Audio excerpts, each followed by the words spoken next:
Salut tout le monde. Bon, j'espère que c'est la forme. Hein?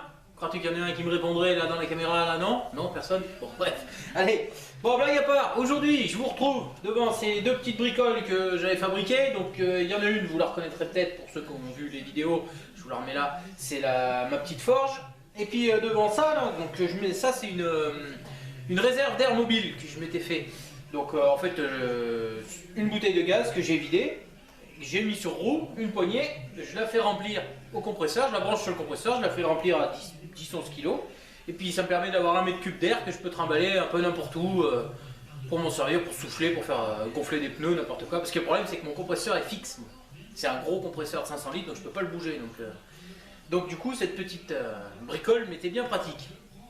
Il y a aussi la sableuse qui est derrière vous. Que je voulais vous parler, j'ai oublié de la sortir, mais tant pis, c'est pas grave. Et donc le point commun, c'est que pour toutes ces bricoles, je me suis servi de bouteilles de gaz.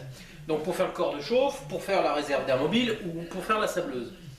Donc c'est bien pratique, les bouteilles de gaz, on en trouve pour peanuts. Seulement voilà, ça a quand même un petit inconvénient, c'est qu'il faut quand même les dégazer, les ouvrir et les dégazer. Et il faut éviter de faire n'importe quoi, si vous voulez pas faire passer à travers le plafond. En soi, c'est pas compliqué, mais bon, si on sait pas comment s'y prendre, c'est vrai que ça peut être dangereux. Voilà, vous l'aurez compris, hein, la vidéo d'aujourd'hui, elle va porter sur comment ouvrir et puis dégazer une bouteille de gaz en un maximum de sécurité. Alors, c'est pas la technique absolue que je vais vous montrer, c'est pas la meilleure technique, il y en a plein. Celle-là, c'est la mienne, elle vaut ce qu'elle vaut, mais pour le moment, je suis toujours là, j'ai pas explosé, donc elle est peut-être pas si mal que ça. Donc après, faites-vous vos opinions dessus. Bon bah allez, c'est parti. Alors, quand on veut ouvrir une bouteille de gaz, forcément le premier travail, c'est déjà de l'ouvrir là, pour s'assurer qu'il n'y ait plus de gaz à l'intérieur. Donc, vous la laissez ouverte 1 heure, 2 heures, jusqu'à qu'il n'y ait plus de bruit. De toute façon, vous pouvez la laisser ouverte aussi longtemps que vous voulez, vous ne pourrez pas tout sortir le gaz qui est dedans. Vous pouvez pas la laisser ouverte 15 jours, 3 semaines. Si vous l'attaquez au chalumeau, ça risque de pas très bien se passer.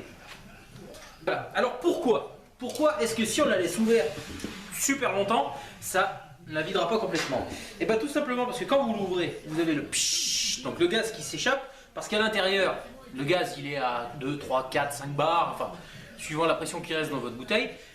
La pression à l'extérieur, la pression atmosphérique étant de 1 bar, différence de pression, le plus vers le moins, donc le gaz s'échappe.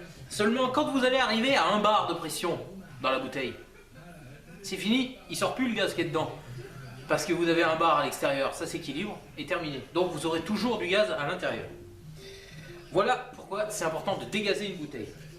Donc, pour en arriver jusqu'au dégazage, on va déjà commencer par dévisser le robinet. Alors ça, j'ai vu plein de techniques, il y en a plein, vous choisissez celle que vous voulez. Vous pouvez essayer d'accrocher la bouteille avec une sangle après un arbre. Moi j'ai essayé, personnellement je crois que j'aurais arraché l'arbre et puis j'aurais pas dévissé le robinet.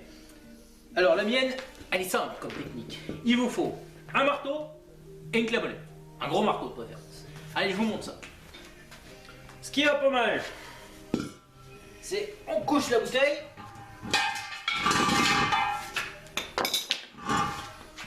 On s'assoit dessus. Vous réglez votre clavelette au diamètre du robinet et ensuite vous la choquez.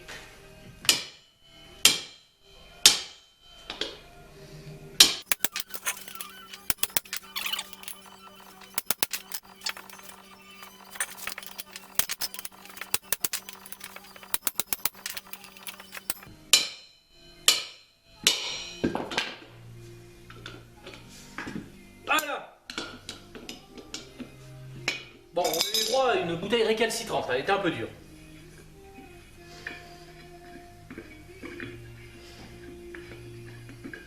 Tac. Bon voilà, nous voilà débarrassés du robinet. Ensuite, on a toujours du gaz dedans. Alors comment on va le sortir? Et ben là, moi j'ai vu 2 techniques.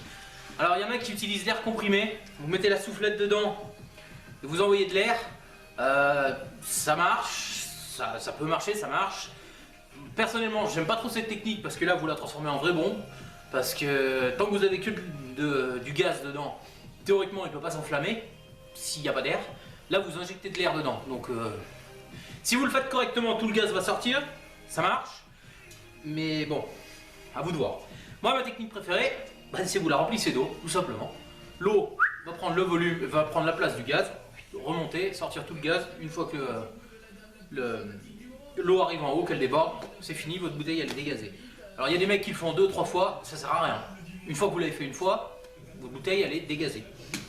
Donc voilà, et bah écoutez, bon je vous passe la vidéo sur comment la remplir d'eau, vous allez peut-être y arriver quand même. Et puis bah, je vous dis bonne chance, hein, si vous voulez vous aussi ouvrir des bouteilles. Vous aurez peut-être plus de bol et puis tomber sur des robinets qui viendront plus facilement.